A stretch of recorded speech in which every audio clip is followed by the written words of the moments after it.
Good morning, Greater Latrobe. From the WCAT-TV studio, I'm Ariel Teppert alongside Ramaya Henderson.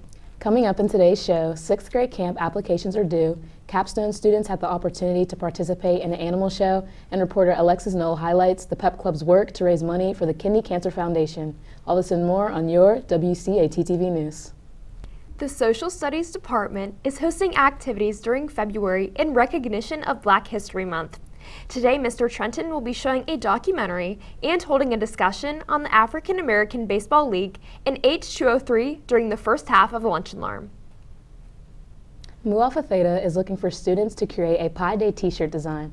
If your design is selected, you will win a free shirt. Make sure you have the year 2023 on it and it is fun, creative, and school-appropriate design. The shirt will be printed in black and white. Once you have your design ready, please email Sydney Party or Miss Doyle a PDF of the shirt design. Designs will be accepted until the end of the day on February 17th. If you are looking for a treat for your Valentine while helping out the local community, stop by the Commons area today during Lunch and Learn. Reporter Zoe Favada has the details. Thanks, Ariel. There are multiple opportunities to purchase something special for your Valentine. The Pep Club is selling Valentine's Day candy grams for $2 and $3. All the profits go toward the Kidney Cancer Foundation. Also, ceramics classes and National Art Honor Society are selling heart-shaped bowls and plates. Wheel-thrown bowls are $10 and small hand-built hearts are $5 cash only. All proceeds will go towards the Westmoreland County Food Bank. Be sure to stop by this week. Back to you in the studio. Thanks, Zoe. Seniors and juniors, if you would like to be a 6th grade camp counselor, applications are available in the main office student waiting area. Here's Nick Manalakis with more information about the opportunity. Are you looking to make a difference? Come and be a 6th grade camp counselor this May. There will be opportunities to help with archery, fishing, art, and general counseling. Camp is at Heritage Reservation, a Boy Scout camp in Farmington, PA.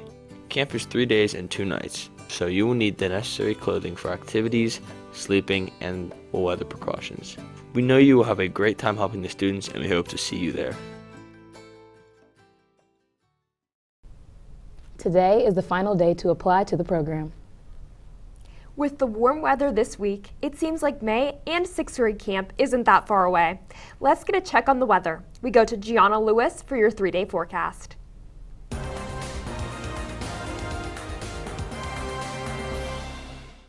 Good morning, Wildcats. Today we have a high of 63 and a low of 36 with cloudy skies and a 60% chance of rain through the morning. With the high being 63 between 4 and 5 p.m., it's a good chance to get outside, especially if it is raining tomorrow. Tomorrow the temperatures are going back down with a high of 49 and a low of 35 with cloudy skies. And lastly, on Saturday we will see partly sunny skies with a high of 39 and a low of 27. The best time to get out will be around 3 and 4 p.m. when it's 39 degrees. That's your 3-day forecast. Thanks, and back to you. Thanks, Gianna. As we highlight some of the activities around the building, the capstone program participated in the animal show by April Claus. After a brief description of amphibian and reptile characteristics, multiple animals were shown, with students being able to hold and interact with a few. American toads, red-spotted newts, snapping turtles, box turtles, garter snakes, black rat snakes, milk snakes, tree frogs, and even a corn snake were discussed and displayed. Students were able to see firsthand some of the adaptations that Pennsylvania species have evolved over time in order to survive our seasonal climate. Congratulations to Haley Bruno for qualifying for the PA High School Speech League State Tournament. She competed in Senate debate and was voted second in the competition. The state tournament will take place at Bloomsburg University over St. Patrick's Day weekend. Way to go, Haley. A few of our AP Research students need your help with their projects. Please check your emails regarding an AP Research survey from Isabel Trice. The survey is completely voluntary, and selected responses will be chosen to complete an interview. The last day to complete this survey will be Friday, February 10th at 11:59 p.m. Contact Isabel Trice or Mrs. Mamrell with any questions. Also, please check your school email for a survey from Jake Shawless regarding AP Research. Completion of the survey will grant entry to a drawing for a $25 Sheets gift card. Participation is completely voluntary. Our Greater Latrobe sports teams are wrapping up the regular season and preparing for the playoffs. We go to Richard Hilwig for the Wildcat Sports Report.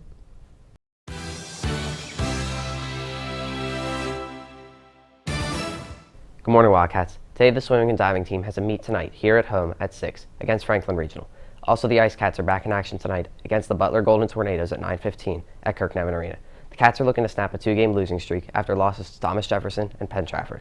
When talking with Reed Rest, he explains how the team can get back on track and regroup after their senior night loss last Thursday.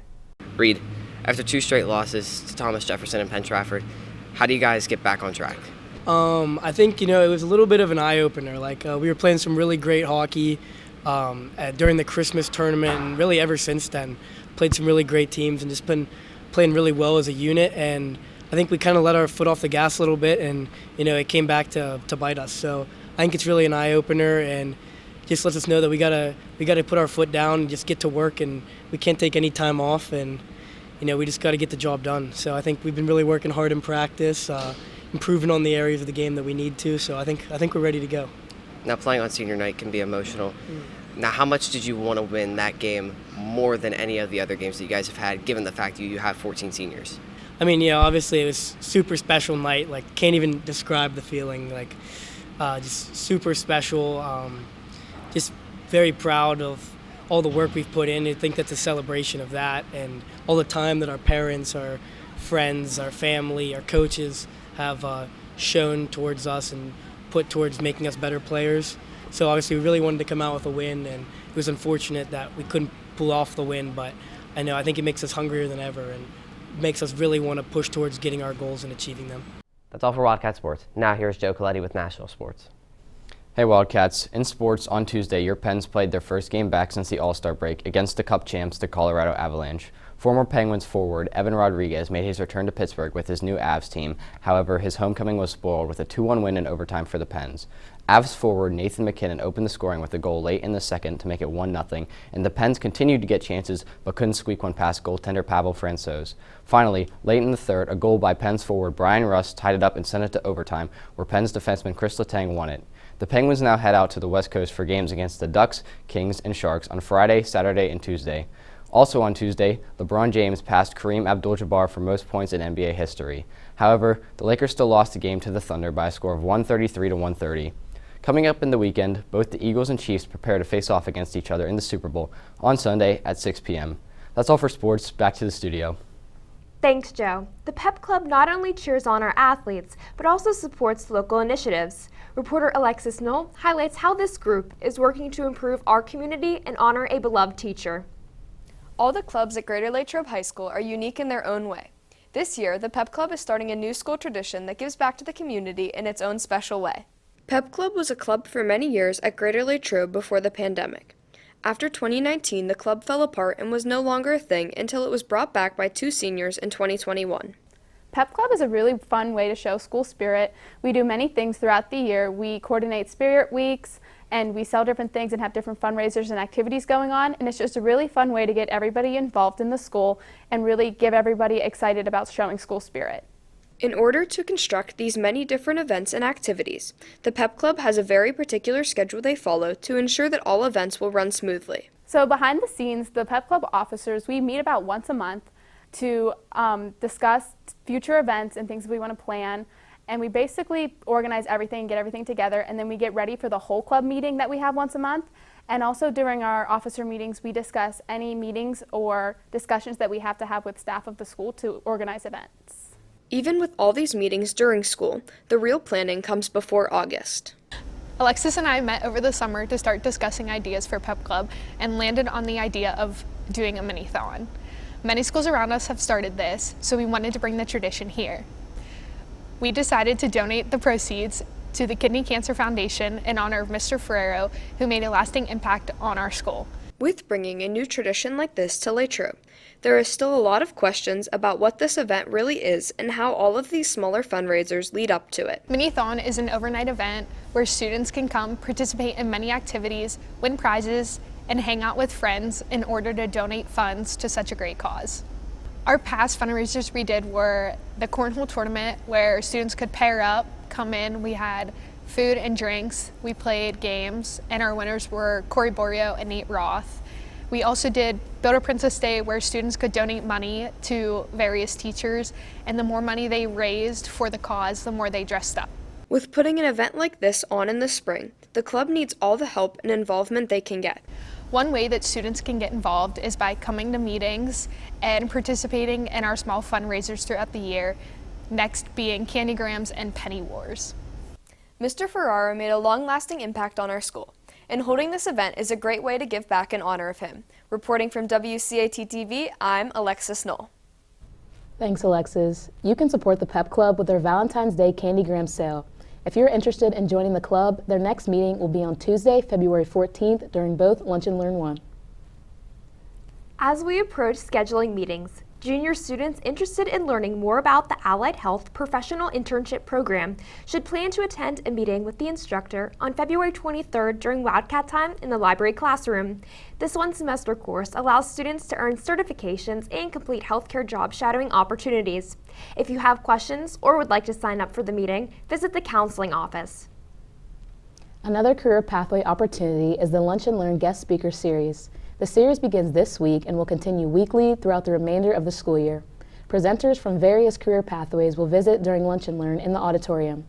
Students in grades 9 through 11 should check FlexTime Manager daily to see which guest speaker presentations you are required to attend, based on your pathway selection and pathway manager. For seniors, attending these presentations are recommended, but not required. If you have any questions, please contact Mrs. Yetter. Wondering what's on the menu today? Here's Emma Urich with What's Cookin'.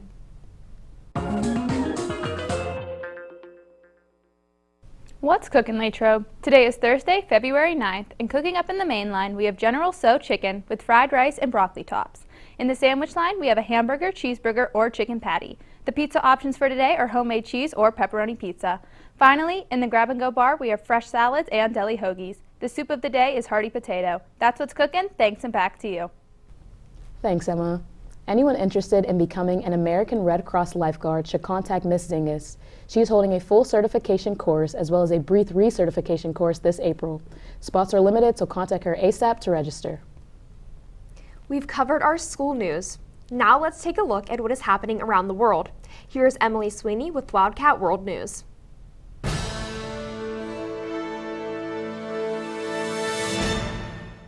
Good morning, Latrobe. Today in World News, U.S. officials identified the Chinese spy balloon as a part of a vast aerial surveillance program. As we know, the balloon was shot down Saturday, and our officials have started to get in contact with allies and partners who have been targeted similarly to this. It is said that these balloons have been spotted across 5 different continents and are being run by the PLA Air Force. U.S. officials have also been sharing specific details on this event to Japan, whose military forces were being targeted by Beijing. Next up, South Korean lawmakers voted yesterday to impeach the Interior Minister due to his response to a deadly Halloween crush. This made him the first member of their cabinet to ever be removed by legislature. The Halloween crush happened on October 29th, and over 159 people were killed and 196 were injured. The motion needed 150 votes to go through, and it was passed by a widely expected margin of 179 to 109. And in local news, the Greater Latrobe Partners in Education Foundation announced that Barry and Linda Banker will be the 2023 Alumni of Distinction honorees. They will be honored at the annual Loyal and True Dinner scheduled for March 26th at the St. Vincent College Conference Center. Tickets for this event can be purchased for $50 at eventbrite.com. All proceeds from this event will benefit the GLPIEF Annual Fund. That's all for world and local news. Thanks, and back to you. Thanks, Emily. It is the start of awards season. Here's Lily Haverly with an entertainment news update.